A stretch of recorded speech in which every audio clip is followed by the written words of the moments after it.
History has already warned us. Along our coast region, titanium deposits have been exploited and depleted. And because we lacked a sovereign wealth framework, future generations will inherit nothing from the resources that we got from titanium. We cannot repeat this mistake.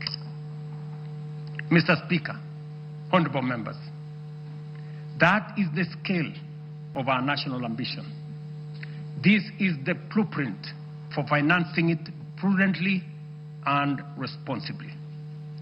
To shape this vision, I have engaged sincerely with leaders across the political spectrum. I've engaged many members of parliament, many governors, community leaders, and with Kenyans from all walks of life.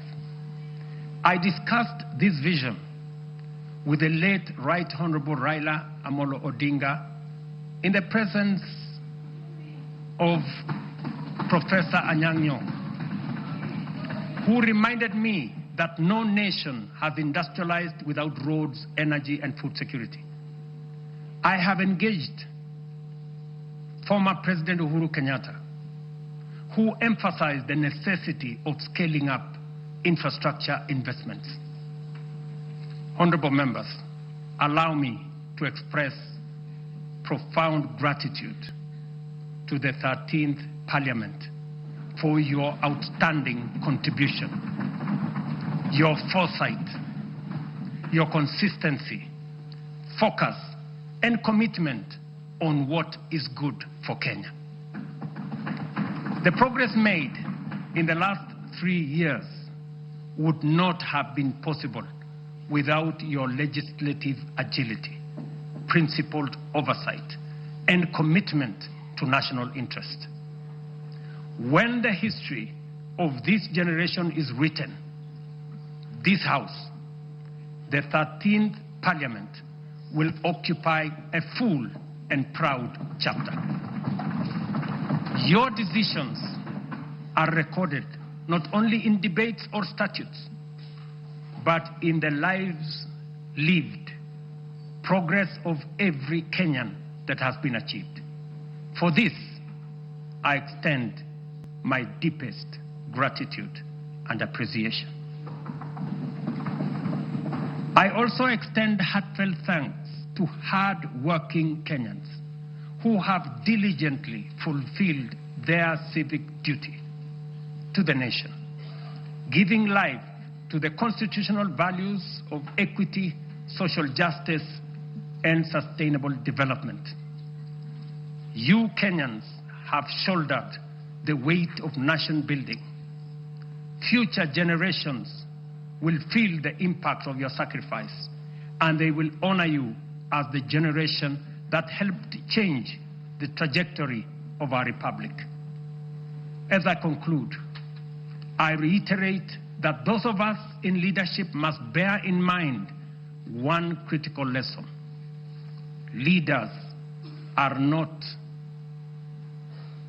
ultimately judged by the vision they carry, or the statements they make, or the mantra they repeat.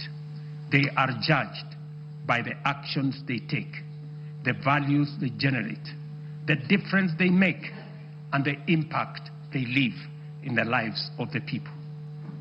Mr. Speaker, honorable members, let history record that this generation refused to be timid, that we chose ambition over fear, action over excuses, and progress over false comfort of low expectation. Let it be said that when Kenya stood at crossroads, we reached for the higher path. The work ahead is formidable, but so is the Kenyan spirit. This is our moment to lift Kenya to the next frontier. This is our moment to shape a nation worthy of its promise. This is our moment to rise. Honorable members, it is now my pleasure to submit to Parliament the following 3 reports as required by the Constitution. Number 1, reports on all measures taken and progress achieved in the realization of the national values as I have espoused.